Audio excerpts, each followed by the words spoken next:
నమస్తే, welcome to our channel. నేను సిరి.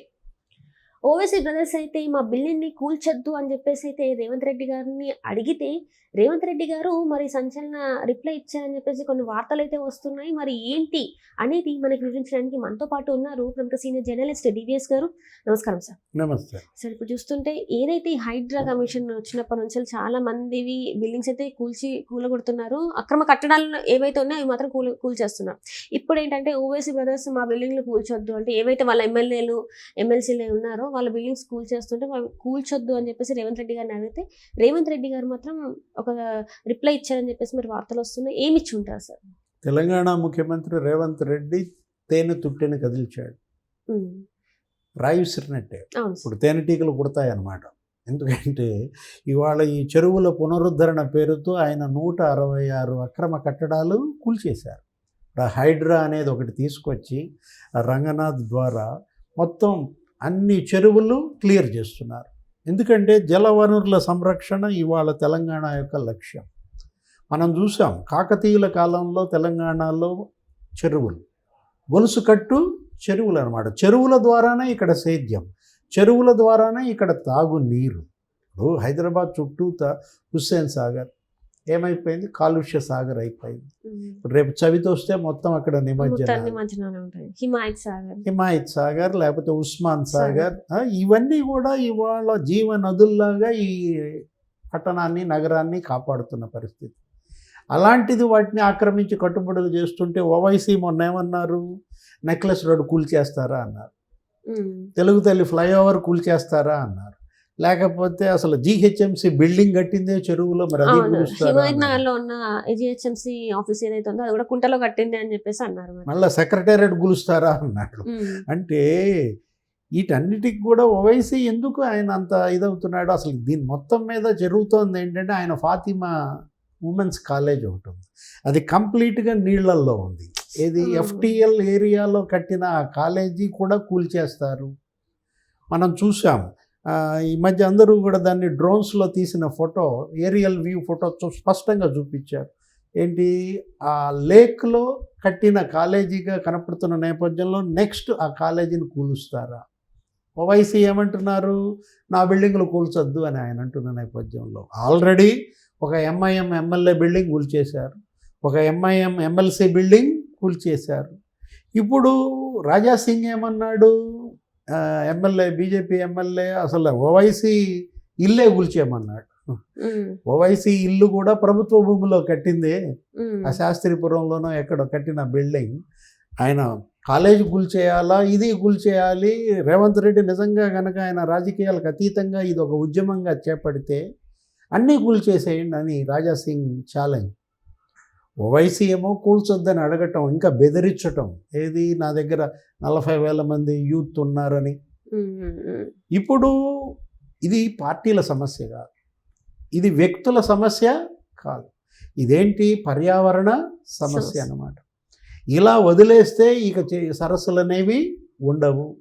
మొత్తం వీళ్ళు ఏం చేస్తున్నారు? ఒక రియల్ ఎస్టేట్ మాఫియాగా మారారు.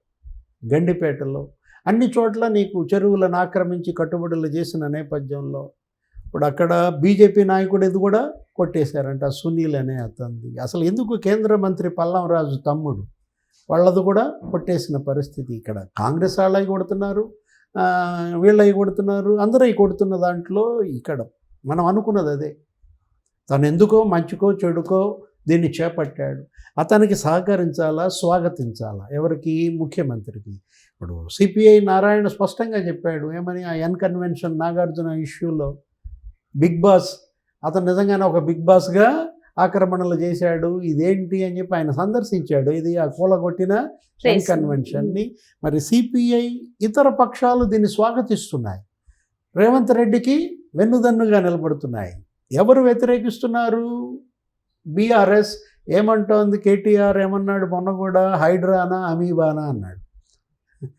అదేదో బయాలజీలో అన్నట్టుగా హైడ్రా అమీబా ఇవన్నీ అంటూనే మళ్ళీ ఏమంటాడు? ముందు కాంగ్రెస్ వాళ్ళవి కొట్టండి, ఆ తర్వాత మా దగ్గరికి రండి అని. పొంగులేటి శ్రీనివాసులు రెడ్డి ఎవరెవరియో ఉన్నాయి అన్నారు. మంత్రి పొంగులేటి ఏమంటాడు? నాది కనుక ఉన్నట్లయితే కొట్టేయండి, నేనే దగ్గరుండి కొట్టిస్తా అంటున్నాడు. చూద్దాం అది కూడా. ఏది ఇప్పుడు జరుగుతోంది, ఇది ప్రారంభం మాత్రమే. ఎక్కడ దాకా వెళ్తుందో వెళ్ళనివ్వండి, ఆగినప్పుడు ప్రశ్నించండి. కొంతమంది కొట్టి కొంతమంది కొట్టకపోతే నిలదీయండి. ఎవరు ఓవైసీ అయినా అంతే. నిన్నటిదాకా మనం ఏమనుకున్నాం, మజ్లిస్ కాంగ్రెస్ కొంచెం కలిసి ప్రయాణిస్తున్నాయి అనుకున్నాం. మూసీ సుందరీకరణ ఒక ప్రాజెక్ట్ చేపట్టారు. రేవంత్ రెడ్డి విదేశీ పర్యటనలో లండన్ వెళ్ళారు, నీకు గుర్తుండే ఉంటుంది. ఆ లండన్లో కూడా ఎవరిని కలిశాడు, అక్కడ అసదుద్దీన్ ఓవైసీని కలిశాడు. వాళ్ళిద్దరూ కూడా అది స్టడీ చేసిన పరిస్థితి. అప్పుడు అక్కడ లండన్లో అసదుద్దీన్ ఓవైసీ దాన్ని ఆహ్వానించాడు. ఏంటి, మూసీ సుందరీకరణ, అక్కడ లండన్ సుందరీకరణ లాగా థేమ్స్ నది ఒడ్డున ఎలా అయితే దాన్ని బ్యూటిఫికేషన్ జరిగిందో మూసీ ఆక్రమణలకు గురైంది. ఆ మూసీ నదిని కూడా మరి కొన్ని వేల కోట్లతో కనుక సుందరీకరణ ప్రాజెక్ట్ కనుక చేపట్టినట్లయితే నీకు అది హైదరాబాద్ ఇక ఒక సుందర నందనోద్యానవనంగా మారుతుందన్నమాట. దానికోసం మరి ఆ రోజు ముఖ్యమంత్రి రేవంత్ రెడ్డి ఎఫర్ట్స్ని సమర్థించిన అసదుద్దీన్ ఓవైసీ మరి ఇప్పుడు దీన్ని వ్యతిరేకిస్తే ఎలా? దీన్ని కూడా మీరు మూసీ సుందరీకరణలో భాగంగానే చూడాలి. అది పర్యావరణ పరిరక్షణే, ఇది పర్యావరణ పరిరక్షణే. తన దాకా వస్తే తప్ప తెలియదు అన్నట్టుగా ఇప్పుడేంటి, ఇప్పుడు ఎక్కడ ఓవైసీ ఇల్లు కూలగొడతారో, లేకపోతే ఎక్కడ ఓవైసీ ఆ ఫాతిమా ఉమెన్స్ కాలేజ్ కూలగొడతారో అనే భయం అయితే ఎట్లా? కాకపోతే ప్రభుత్వం ఇక్కడ విచక్షణ కూడా చూపించాలి. ఏంటి, నిరంకుశంగా మొత్తం కొట్టేయటం కాకుండా ఇక్కడ విచక్షణ అధికారం అని అంటోంది. ఎందుకంటే ప్రజా అవసరాలు ఏంటి, ప్రజా అవసరాలు నీకు పర్యావరణ పరిరక్షణ, ఈ రెండింటినీ కూడా బ్యాలెన్స్ చేసుకుంటూ వెళ్ళాలి. తెలుగు తల్లి ఫ్లైఓవర్ కూల్చమంటే అది కట్టింది ఎందుకు? ప్రజా అవసరాల కోసం కట్టారు. నెక్లెస్ రోడ్డు కూల్చేయమంటే నెక్లెస్ రోడ్డు కూడా బ్యూటిఫికేషన్లో ఒక భాగంగా అప్పుడెప్పుడో చంద్రబాబు ప్రభుత్వం ఆయన ఉమ్మడి రాష్ట్ర ముఖ్యమంత్రిగా ఉన్నప్పుడు కట్టిన నిర్మాణాలు ఇవన్నీ కూడా. రేవంత్ రెడ్డి ఇవాళ ఆయన ఏమంటున్నారు, బుల్డోజర్ ప్రభుత్వం అంటున్నారు. యోగి ఆదిత్యనాథ్ అక్కడ ఎట్లా అయితే కూలగొట్టాడో ఇక్కడ కూడా అట్లాగే కూలగొడుతున్నారు రేవంత్ రెడ్డి అని అంటున్న దీంట్లో. అక్కడ యోగి ఆదిత్యనాథ్ బుల్డోజ్ చేసింది ఎవరిని?